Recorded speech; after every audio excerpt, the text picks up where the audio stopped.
ISLൽ മിന്നും ഫോം തുടരാൻ കേരള ബ്ലാസ്റ്റേഴ്സ് ഇന്നിറങ്ങും. എവേപ്പോരിൽ ഈസ്റ്റ് ബംഗാളാണ് എതിരാളികൾ. രാത്രി 7:30 കൊൽക്കത്ത സോൾട്ട് ലേക്ക് സ്റ്റേഡിയത്തിലാണ് മത്സരം.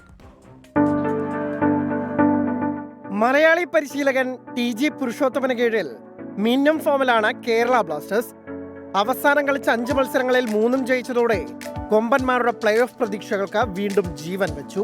17 കളിയിൽ 6 ജയം ഉൾപ്പെടെ 21 പോയിന്റുള്ള ബ്ലാസ്റ്റേഴ്സിന് ശേഷിക്കുന്ന 7 മത്സരങ്ങളിൽ 12 പോയിന്റ് നേടാനായാൽ പ്ലേ ഓഫ് ഉറപ്പിക്കാം. ഈ സീസണിൽ ആദ്യം തോൽപ്പിച്ച ഈസ്റ്റ് ബംഗാളിനെ വീണ്ടും വീഴ്ത്താമെന്ന പ്രതീക്ഷയിലാണ് ബ്ലാസ്റ്റേഴ്സ് കൊൽക്കത്തയിലെത്തിയിരിക്കുന്നത്. കൊച്ചിയിൽ നടന്ന മത്സരത്തിൽ പിന്നിൽ നിന്ന് പൊരുതി കയറി 1-2 ഗോളിനായിരുന്നു ബ്ലാസ്റ്റേഴ്സിന്റെ ജയം. അന്ന് ഗോളടിച്ച നോവ സദൂയിക്കും ക്വാമി പെപ്രയ്ക്കുമൊപ്പം 10 ഗോളോടെ ടീമിന്റെ ടോപ്പ് സ്കോററായ ഹെസൂസ് ഹിമനെ കൂടി ചേരുമ്പോൾ ആക്രമണം കൂടുതൽ കടുക്കും. ദുസാൻ ലഗത്തോറിന്റെ വരവോടെ പ്രതിരോധ നിരയുടെ കരുത്തും കൂടിയെന്ന പ്രതീക്ഷയിലാണ് കൊമ്പന്മാർ. അതേസമയം തുടർച്ചയായ 4ാം തോൽവി ഒഴിവാക്കാനാണ് ഈസ്റ്റ് ബംഗാളിന്റെ ശ്രമം. 16 മത്സരങ്ങളിൽ 10 തോറ്റ കൊൽക്കത്തൻ ക്ലബിന്റെ പ്ലേ ഓഫ് പ്രതീക്ഷകൾ ഏറെക്കുറെ അവസാനിച്ചു കഴിഞ്ഞു. ബ്ലാസ്റ്റേഴ്സിന്റെ എക്കാലത്തെ മികച്ച ഗോൾ വേട്ടക്കാരൻ ഡിമിത്രിയോസ് ഡയമൻഡക്കോസ് ആണ് ഈസ്റ്റ് ബംഗാളിന്റെ ആക്രമണ നിരയെ നയിക്കുന്നത്.